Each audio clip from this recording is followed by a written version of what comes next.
এই জন্য ধরেন আপনি যদি আমার একদিন ইনবক্স দেখেন শুধু আমার পেজের, যে কোনো সুস্থ মানুষের জন্য 2-3 মিনিটের বেশি দেখা কঠিন। এখন যেটা হয়েছে, ইভেন আমি আমার পরিবারকেও কাউকে দেখাই না। যে তো এরপরে ফোন আমি জিডিও করেছি শাহবাগ থানায়, অন্তত একদিনে 10টার বেশি নাম্বার থেকে সরাসরি হত্যার হুমকি দেওয়া হয়েছে, ভিন্ন ভিন্ন 10টা নাম্বার থেকে। সেই 10টা নাম্বার সহ শাহবাগ থানায় জিডি করেছি, এরপর থেকে আর এর কোনো ইমপ্রুভমেন্ট পাই নাই। তো এটা আপনারা আবার অনেকে মিডিয়া বলবে যে তাহলে আপনি জিডি করেন নাই কেন, এই জন্য করে রাখা।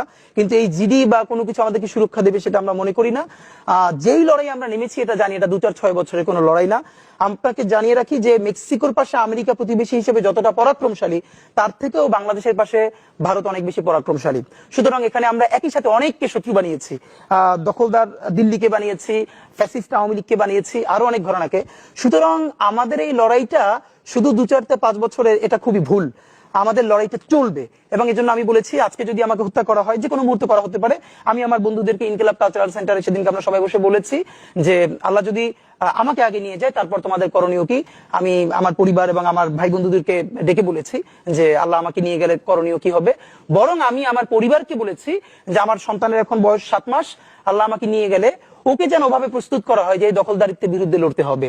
আল্লাহ ওকে যদি বড় করে ওর সন্তানও দখলদারিত্বের বিরুদ্ধে লড়বে, এই স্পিরিট যেন ওকে দেওয়া হয়, এটা আমি আমার পরিবারকে বলেছি। সুতরাং ভবিষ্যতের বাংলাদেশের যে দখলদারিত্বের বিরুদ্ধে লড়াই, এটা তীব্রতর হবে। আমাদের গণ অভ্যুত্থানের পরে বিপ্লব হওয়ার কথা ছিল, হয় নাই, ছাই চাপা আগুন হয়ে আছে।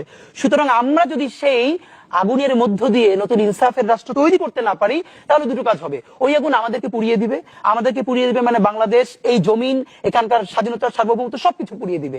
সিপাহী বিপ্লবের পর আমাদেরকে যেরকম ধ্বংস করে ফেলা হয়েছিল, হয়তো সেই পরিণতি হবে।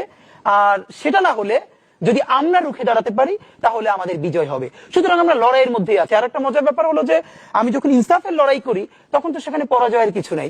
আমি বেঁচে থাকলে আমি গাজী হিসেবে লড়বো, আমি মরে গেলে শহীদ হয়ে আল্লাহর কাছে চলে যাবো।